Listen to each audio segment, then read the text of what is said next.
오늘 말씀은 겨울이 오기 전에라는 제목입니다. 오늘 갑자기 기온이 떨어져서 전국에 많은 눈이 왔죠. 눈이 내려서 사람들이 기뻐하는 모습을 이렇게 TV나 또 영상으로 잠깐 봤습니다. 그리고 여기저기 지인들이 전국에서 눈이 온 모습을 사진으로 또 보내주곤 했습니다.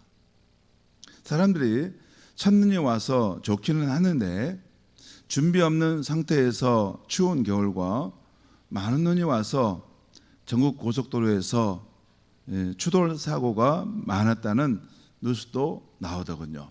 4중 추돌, 6중 추돌. 우리 터널 나오면서 갑자기 눈길이 미끄러져서 여러 차들이 이렇게 충돌하게 되고 사람이 죽은 경우도 있다는 것이 뉴스로 나왔습니다. 그 외에도 준비하지 못한 상태에서 기습적으로 눈이 많이 오는 바람에 아마 농가에서도 이렇게 지금 농사를 다 추수하지 않았는데 어려움도 겪을 것이고, 또 시골 집들도 아마 한파로 어려움이 있을 것 같습니다. 오늘 저녁 말씀은 우리 인생에도 겨울 한파가 온다는 것과 이를 잘 준비해야 한다는 말씀을 드립니다. 인생의 겨울이 와요. 반드시 옵니다.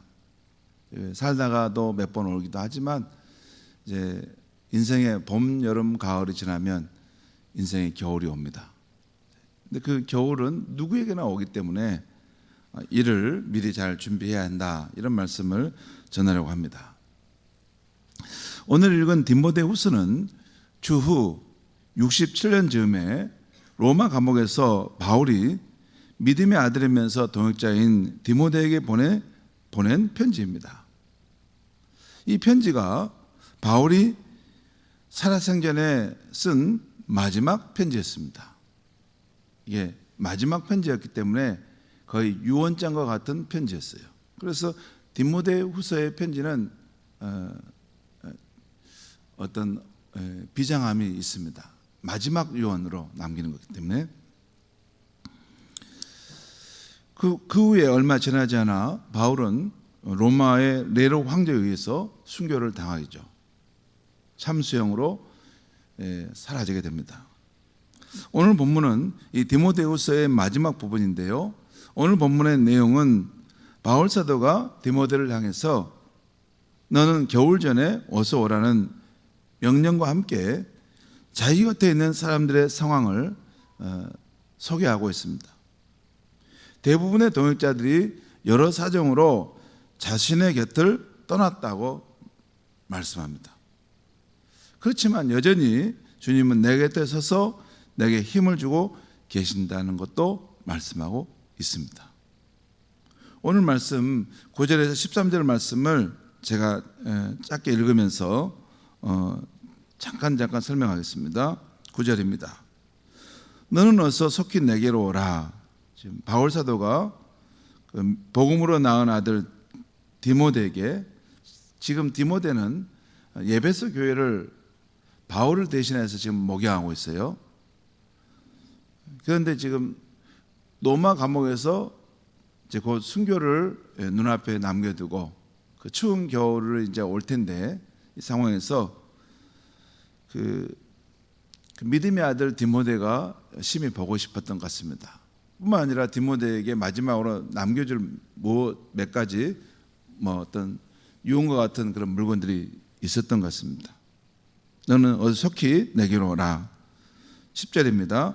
데마는 이 세상을 사랑하여 나를 버리고 데살로니가로 갔고, 그레스게는 갈라디아로, 디도는 달마디아로 갔고. 여기 데마는 골로새 4장과 빌레몬서에 나옵니다. 그런데 이 한때 바울과 함께했던 동역자였는데 이제 이 세상을 사랑하여 바울을 버리고 데살로니가로 갔다는 것입니다. 그리고 그레스게와 디도는 각자 또 주의 사역을 위해서 바울과 함께 있었는데 이제 그레스게는 갈라디아로, 디도는 달마디아로 갔다는 것입니다. 함께 있었다가 떠나갔다는 거죠. 다음 11절을 보겠습니다. 누가만 나와 함께 있느니라. 그러니까 지금 바울 곁에 있는 사람은 누가만 남아 있다는 거예요. 누가는 의사이면서 바울의 2차 선교 여행에 동행했던 그런 사람입니다. 근데 끝까지 바울 곁에 동행했던 그런 동행자죠. 그리고 11절 중간에 내가 올 때 마가를 데리고 오라. 그가 나의 일에 유익하니라. 이 마가는 사도행전 13장에 보면 한때 바울과 함께 동행했지만 중간에 그 사역이 힘들다고 예루살렘으로 돌아가 버렸던 그런 미숙한 사람이었어요. 그런데 이제 그 후에 이 마가가 그 상태에 있지 않고 또 성숙한 그런 신앙으로 이제 발전해 갔죠. 그래서 그 마가가 쓴 작품이 뭐예요? 마가복음입니다. 처음에는 바울에게 실망을 줬지만 나중에는 그 마가가 그 실패를 딛고 일어나서 초대교회의 가장 중요한 복음서라고 할 수 있는 마가복음을 썼다는 것입니다. 그래서 바울이 디모데로 하여금 너가 내게 돌아올 때 마가도 데려와라. 그가 나의 일에 유익하니라. 아마 바울이 이제 마가에 대한 생각을 바꾸고 디모데와 함께 마가가 그 에베소 교회를 아마 섬기도록 그렇게 유언을 남기려고 했을 수도 있습니다. 그 다음에 12절은 두기고는 에베소로 보내었노라. 여기 보면 그레스기의 디도는 또 각각 보내고 두기고도 에베소로 보냈다는 것입니다. 또 13절에 내가 올 때에 내가 들어와 가보의 집에 둔 겉옷을 가지고 오고, 지금 곧 겨울이 오니까 두꺼운 외투가 필요하지 않겠습니까? 그러니까 그 외투를 가져와라. 내가 지금 너무 춥다. 여러분 그 당시 감옥은 지금 우리 현대식 감옥과 비교가 안 되죠. 아니 그 냉기가 감도는 정말 추운 그런 곳인데 거기에 그냥 사람이 던져져 있는 거 아닙니까? 그러니까 내가 너무 추우니까 겉옷을 외투를 가져오라.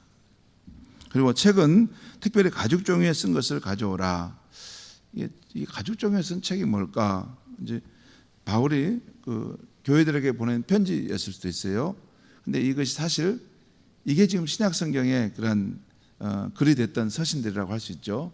그것을 가져오라 할 수도 있고, 또 이제 구약 성경의 그 내용을 이게 가죽 성경으로 써놓은 것일 수도 있습니다. 아무튼 그것을 가져오라. 다시 14절 16절 말씀 보겠습니다. 구리 세공업자 알렉산더가 내게 해를 많이 입혔음에 주께서 그 행한 대로 그에게 갚으시리니. 15절 너도 그를 주의하라. 그가 우리 말을 심히 대적하였느니라. 구리 세공업자 알렉산더는 그 당시 그 에베소 그 도시에 아데미 신을 섬기는 우상업이 발달했어요. 우상을 만드는 것도 있지만 거기에 장식품도 이렇게 함께 발달하지 않았겠습니까? 그래서 구리 세공업자는 거기서 그런 상업 활동을 통해서 많은 그 부를 축적했던 사람인 것 같은데, 여러분 부자가 되면서 또 겸손한 것은 참 좋은데 그렇지 않지 않습니까? 자기가 사업도 크게 이루고 그러면 교회에 와서도 그런 걸 또 영향력을 행사하려고 할 수도 있죠. 그래서 아무튼 바울의 사역에 이렇게 도움이 되기보다는 어렵게 했던 그런 일들이 많았던 것 같아요. 그래서 그가 내게 해를 많이 입혔다. 너도 그를 주의하라. 그가 우리 말을 심히 대적하였느라. 이것은 이제 교회 밖의 사람이지는 않을 것 같아요. 교회 안에 들어와 있는 사람인데 아마 그가 많은 부를 가진 그런 사람으로서 또 교회 안에서 그런 영향력을 행사하려고 했던 것 같습니다. 16절을 보겠습니다. 내가 처음 변명할 때 나와 함께 한 자가 하나도 없고 다 나를 버렸으나 그들에게 허물을 돌리지 않기를 원하노라.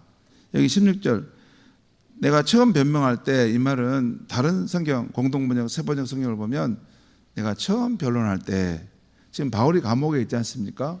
그 당시 로마 사법제도가 그래도 발달했기 때문에 뭐 제수라고 그냥 무작정 죽이는 그런 건 아닙니다.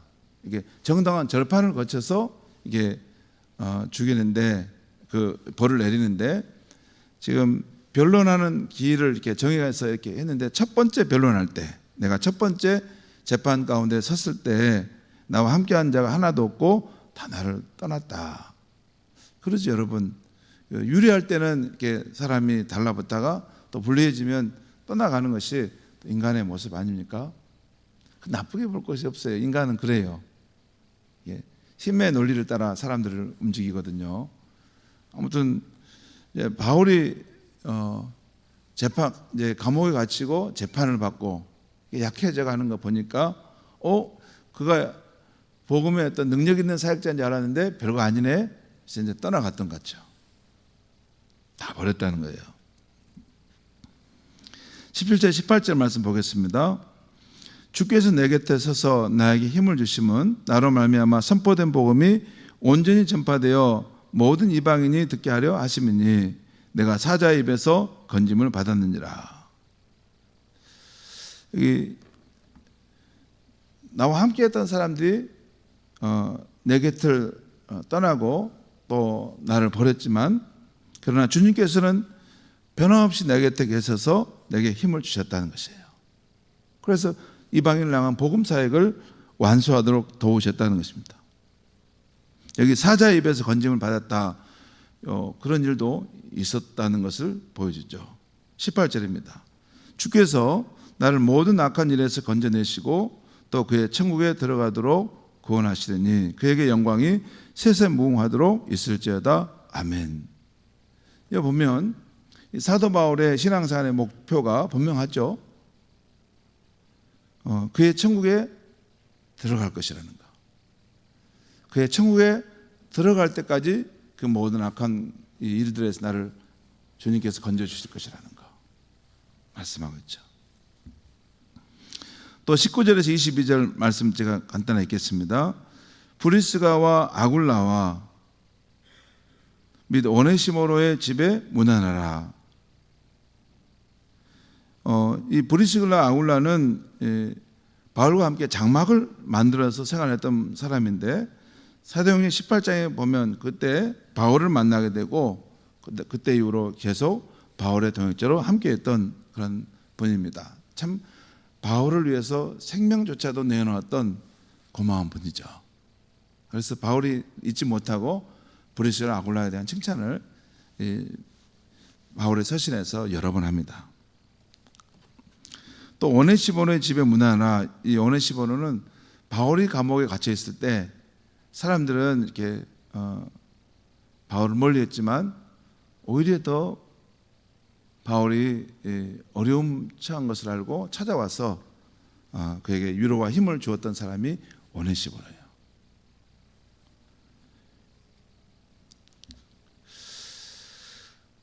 그렇게 말하고 있죠. 그 다음에 20절에 에라스도는 고린도에 머물러 있고 드로비모는 병들어서 밀레도에 두었느니. 여러분, 이 말씀도 실제 우리 상황과 같아요. 저도 이제 목회를 하고 있는데 누구는 어디 갔고 또 누구는 어디 갔더라, 또 누구는 어디 담임으로 갔고 또 누구는 어디 갔더라, 이런 이야기가 저한테 다 들려옵니다. 그리고 누구는 무슨 암에 걸려서 지금 이런 상황이 있고 또 누구는 일찍 생을 마쳤다더라, 이런 이야기를 저한테 해줘요. 오늘도 여기저기 전화가 왔어요.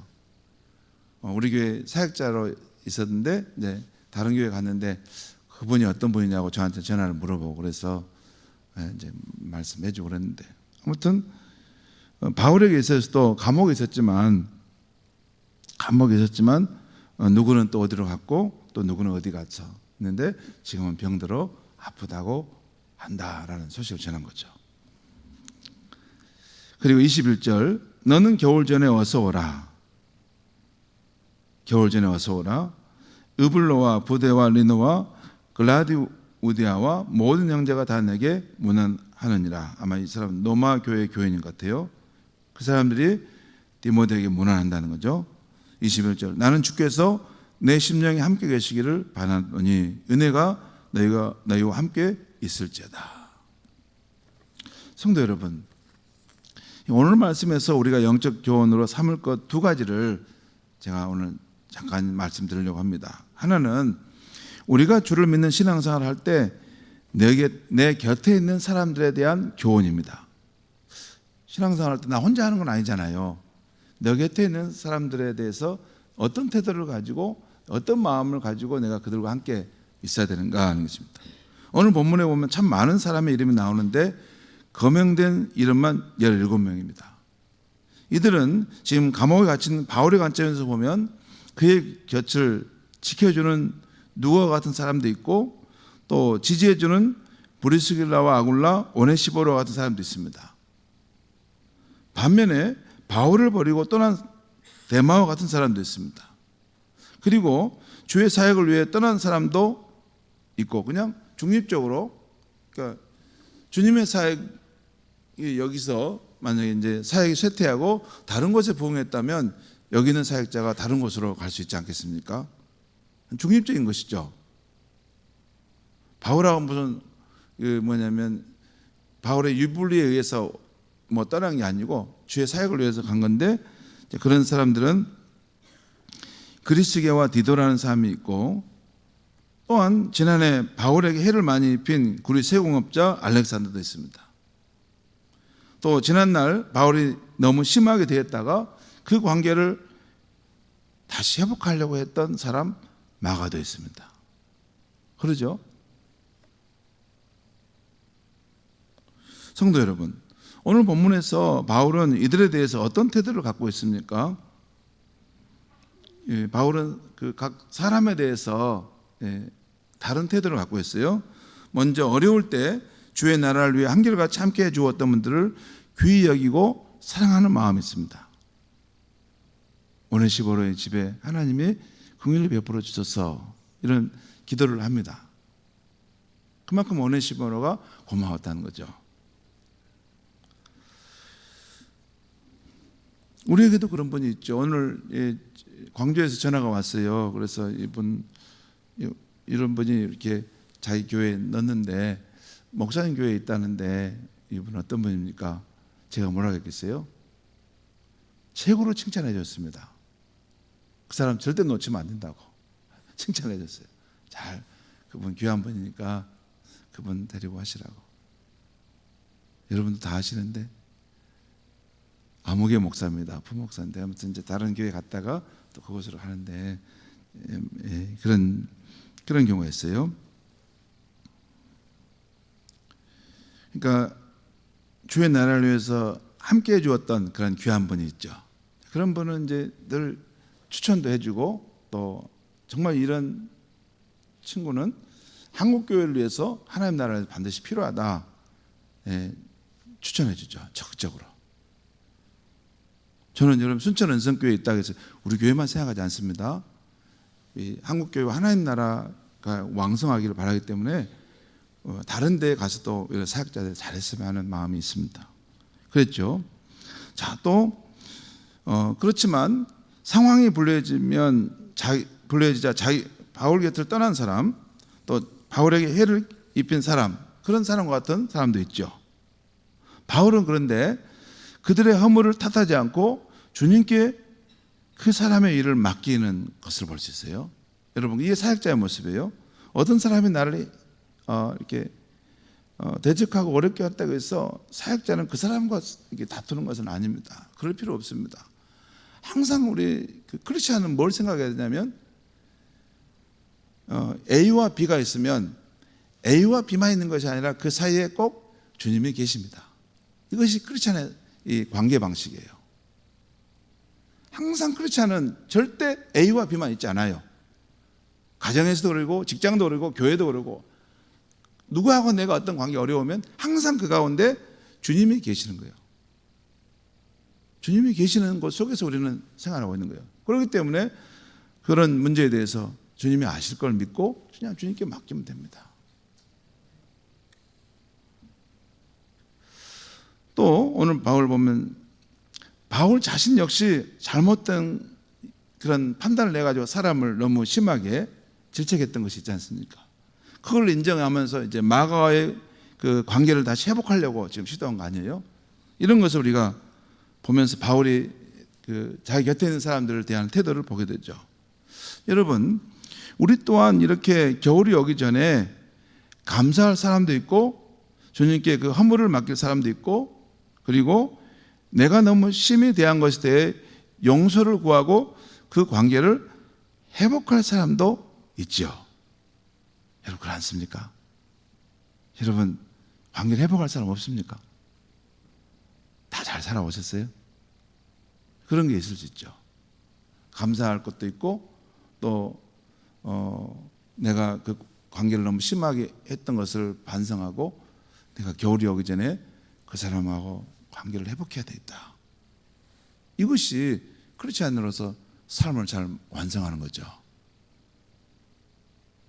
네, 그거 지금 말하는 것입니다.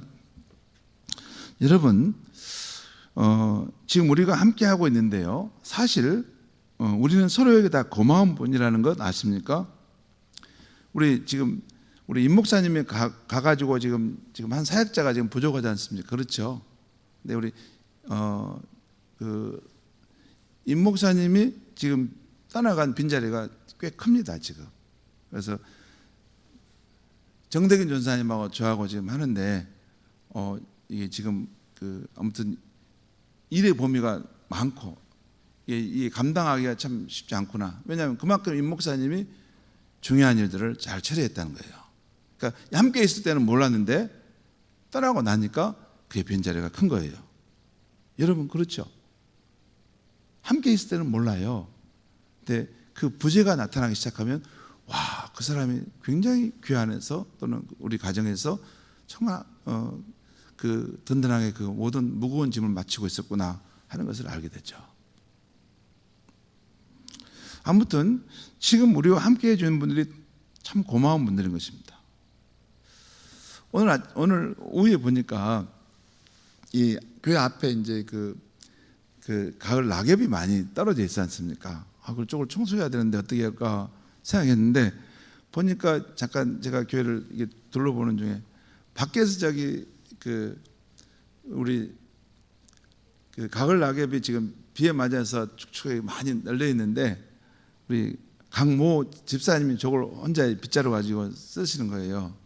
그래서 내가 그걸 보고 집사님 혼자 어떻게 이 뭘 다 하겠어요? 그래서 저도 빗자루 가서 같이 쓸었어요.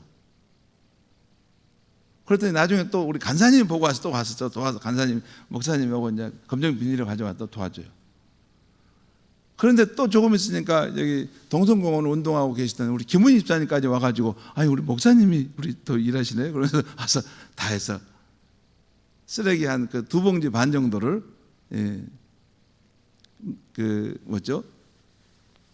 낙엽을 다 이게 쓸어 담았습니다. 한 30분 정도. 그렇게 하니까 그걸 혼자 하기는 참 힘든 일인데 네 사람이 함께 도우니 정말 쉽게 했고 금방 교회 앞이 깨끗하게 되었습니다. 여러분 깨끗해진 지금 교회 앞을 여러분 온 거예요. 아침에 막 낙엽이 막 여기 어디 누가 왔다 나간 사람처럼 그런 분위기였어요. 여러분 우리 교회 지금 우리가 함께 예배드리고 또 함께 우리가 함께 사역하고 또 서로 어려운 일을 서로 도와가면서 우리가 지금 함께 하지 않습니까? 오늘도 우리 수행복 전도팀이 왔어요. 근데 나 혼자 와서 전도하라 하면 이게 힘들잖아요. 그런데 오늘 전도팀이 한 거의 10명 가까이 돼서 와가지고 서로 이렇게 힘을 실어주고 하니까 참 너무 고마운 분들이죠 다. 사실 주를 믿는 신앙생활 할 때 내 곁에 함께하는 사람이 있다는 것은 모두 다 고마운 분들입니다.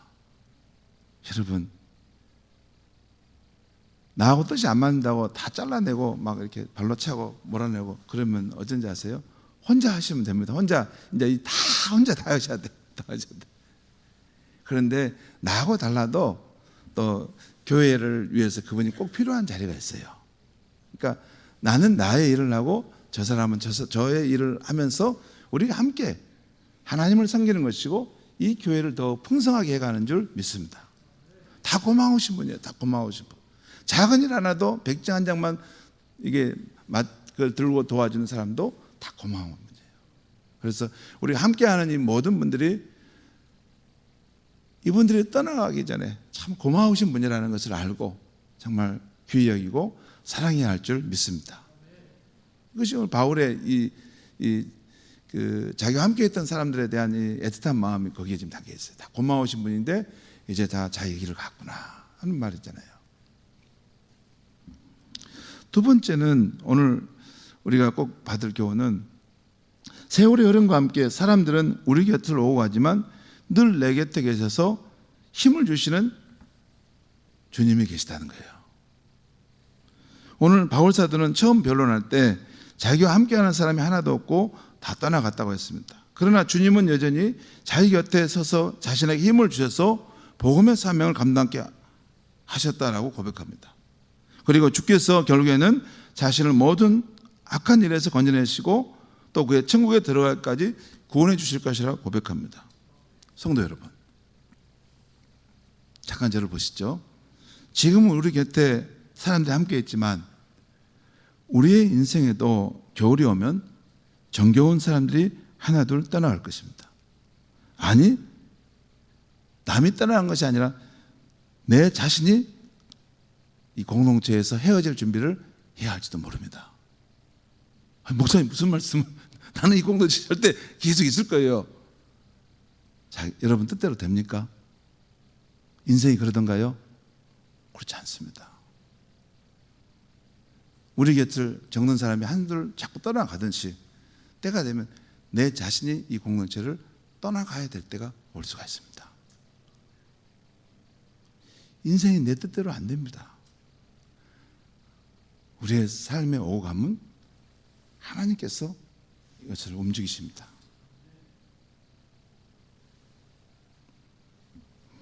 저는 금주에 이번 주 화요일에 몇몇 우리 암으로 고생하시는 우리 분들, 성도님들, 그리고 또 연로와 애롭게 사시는 분들에게 안부 전화를 드렸어요. 어쩌시냐고. 그분들이 각자의 삶에서 홀로 이겨내고 외롭게 이겨내고 있는 것을 보았습니다. 근데 그분들이 그 교회를 오고 싶다는 거예요. 근데 교회를 걸어올 힘이 없다는 거예요. 힘이 없다는 거예요. 교회에 나와 예배드리고 싶은데 예배드리고 있다고 힘이 없다는 거예요. 그래서 집사님 소원이 뭡니까? 그때 주일날 교회 가서 하나님 앞에 성도들과 예배했으면 너무 좋겠어요. 제가 눈물이 핑 돌았습니다. 여러분, 그런데 그 일이 남의 일만일까요? 남의 일들만일까요? 우리의 인생에도 겨울이 오면 혼자 남겨진 시간이 많을 것입니다. 그러나 그 외롭고 적막한 때에도 우리 주님은 여전히 성령님으로 내 곁에 계시고 내게 힘을 주시는 분인 줄 믿습니다. 또 나를 모든 악한 길에서 건져내시고 그의 천국에 들어가게 하실 분이라고 우리는 믿습니다. 여러분, 그 사람들이 많을 때, 사람들의 임재로 이렇게 가득 찰 때는 우리 주님의 마치 부재하는 것처럼 보여요. 그런데 반대로 사람들의 부재, 사람들이 나를 다 떠나가고 아무도 나를 찾는 사람이 없으면 진짜 신실한 크리스천은 그때 주님이 나와 함께 하신다는 것을 더 확실하게 알게 돼요. 마치 여러분 날이 저물어 어두워하면 이게 점점 캄캄해져 가는데 또 밤하늘의 그 빛은 더 총총하게 빛나잖아요. 그처럼 사람들이 나와 함께하는 그런 자리가 점점 없어져 가고 나 혼자만 남을 때, 그때 주님은 더 실제적으로 자신의 임재를 나타내는 것입니다. 여러분, 여기 이제 제 마지막 신앙의 목표가 뭔지 아세요? 나 인적이 드문 곳에 나 혼자 남겨있을 때, 그때도 내가 주님 한 분만으로 참 든든하고 소망이 있고 행복하게 살 수 있는 크리스천이 돼야 되겠다. 그래서 사람과 함께 하지 않고 사람이 없는 곳에서 혼자 주님과 함께 거하는 삶의 시간, 그러면서도 주님 때문에 행복할 수 있는 시간, 이것을 늘 지금 훈련하고 있다고 생각하면 됩니다. 훈련하고 있어요. 그래서 아무도 나와 함께 할 수 없을 때, 내 가족도, 내 함께하는 배우자도 나랑 함께 할 수 없을 때, 그때도 주님으로 인해서 내가 힘을 얻고 소망을 잃지 않는 그런 신앙을 지금부터 준비해야 되겠다, 그 생각을 합니다.